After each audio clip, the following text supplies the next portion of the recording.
wao ni pesa zenyu. Hawana haja na ati mnaenda mbinguni, hiyo sio kazi yao.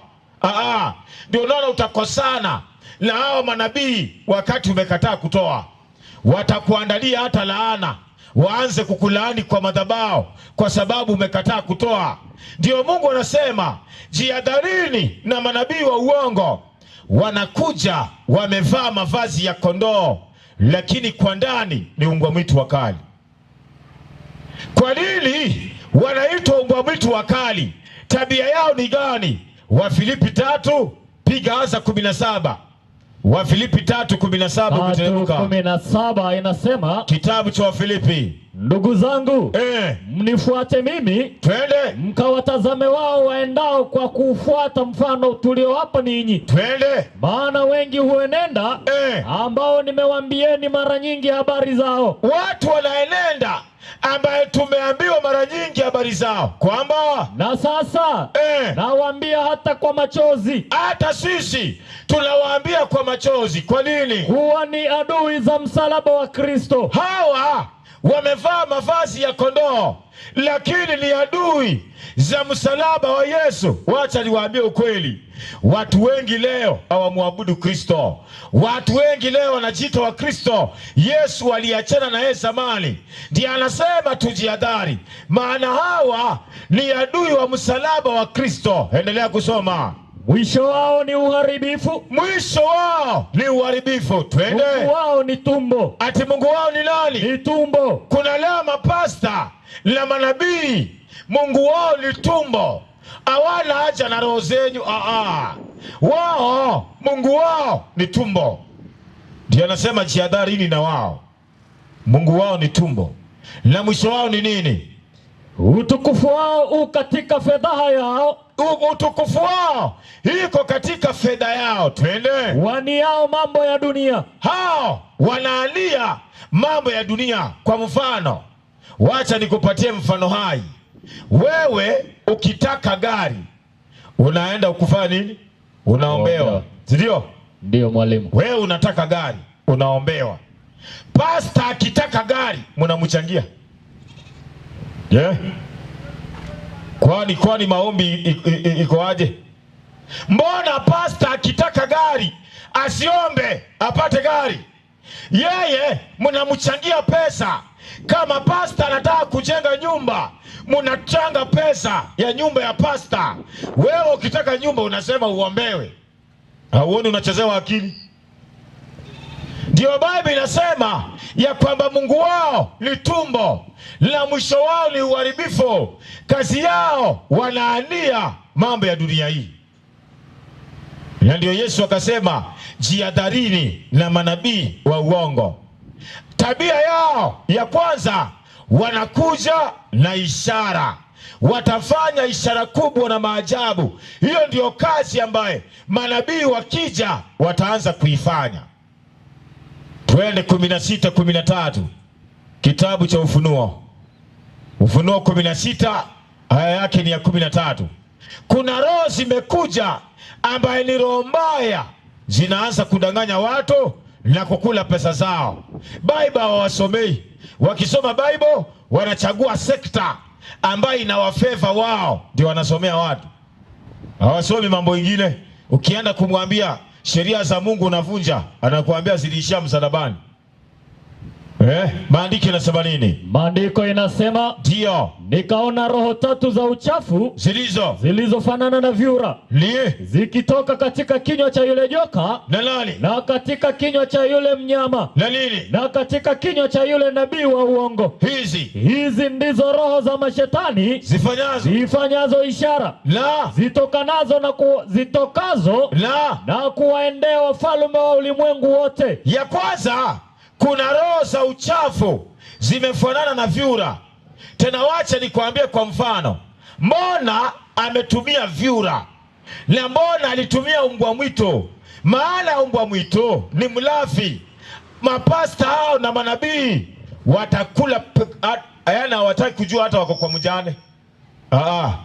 Kule kwetu mtu akifiwa, kuna kanisa kule kwetu inaitwa PAG, kuna Divine, kuna MDF, kuna Friends Church, kuna hii jeshi la wokovu, kanisa ziko huko mingi.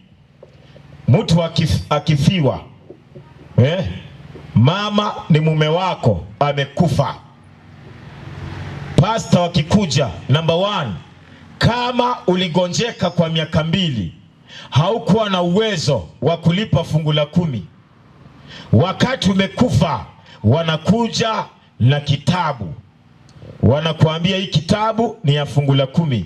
Wanaambia we sasa, wenye wamefiwa, hii ni ya fungu la 10. Ndio tuzike huyu mzee, ndio tumuzike. Aliacha kulipa fungu la 10 mwezi wa 8 2023. Lazima muanze kuhesabu kutoka mwezi wa 8 2023, mulipe fungu la 10 yote ndio azikwe. Yani hawana huruma.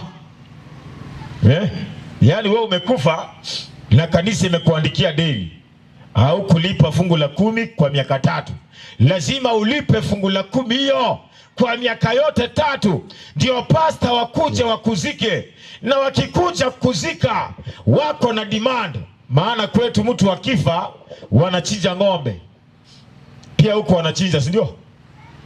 Wanachinja ng'ombe.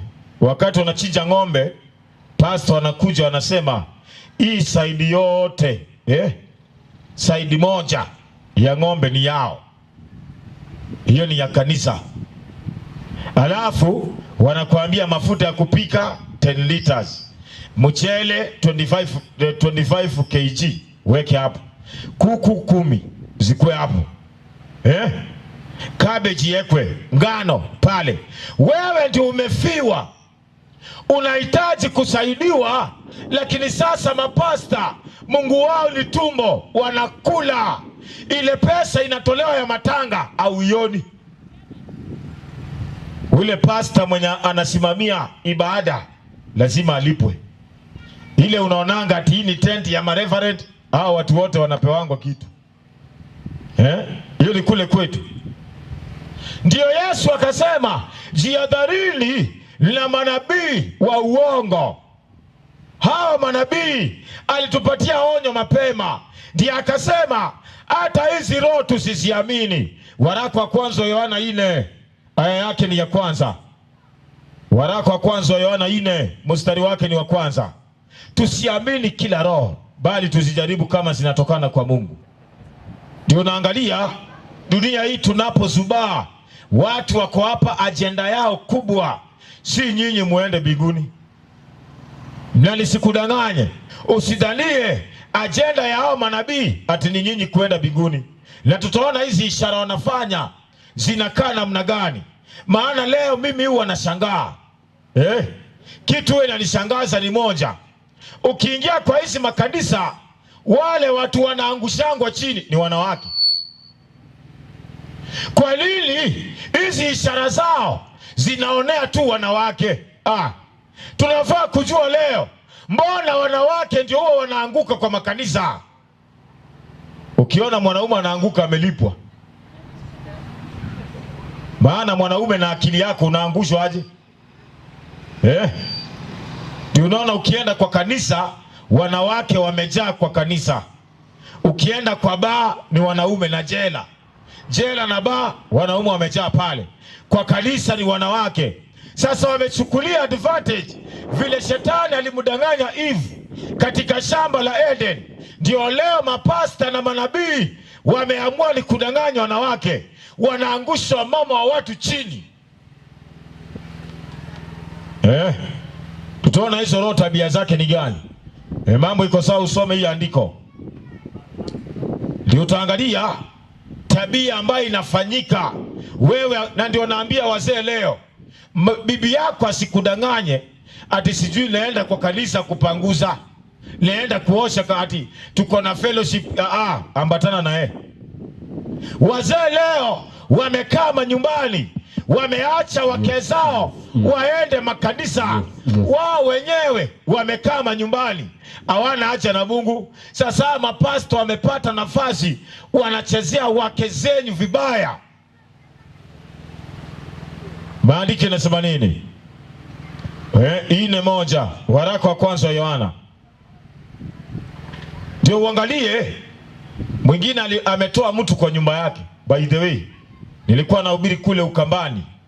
Mwingine ametoa mke wa mtu kwa nyumba, amemdanganya. Ndio unajua hawa ni waganga walihamia kwa makanisa. Mama ameenda kwa kanisa, ameambiwa ati anataka kuombewa. Kuna maombi special. Hiyo maombi special mtu anaombewa, maombi special. Ameambiwa ati mama mkwe na mume wako wanataka kukuua. Hiyo boma ni ya wachawi. Hiyo boma unaishi ni ya wachawi. Hata uko na bahati, Mungu ndiye amekusaidia. Mume wako na mama yake wanataka kukuua. Leo mtu anatoka kwa kanisa, anakuja nyumbani, amekasirikia kila mtu kwa boma. Kila mtu amemfuria, hataki kusikia mtu yeyote akiongea.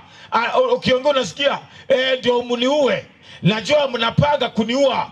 Mke yule alitoka kwa boma yake, akaenda akaacha watoto. Leo anaishi kwa rental house. Yes. Kule Ukambani anaishi kwa rental house. Aliacha watoto maana pastor alimwambia unarogwa. Wewe utakuaje Mkristo na tunaogopa kurogwa? Haya, sawa. Wacha waweke stima alafu tuendelee.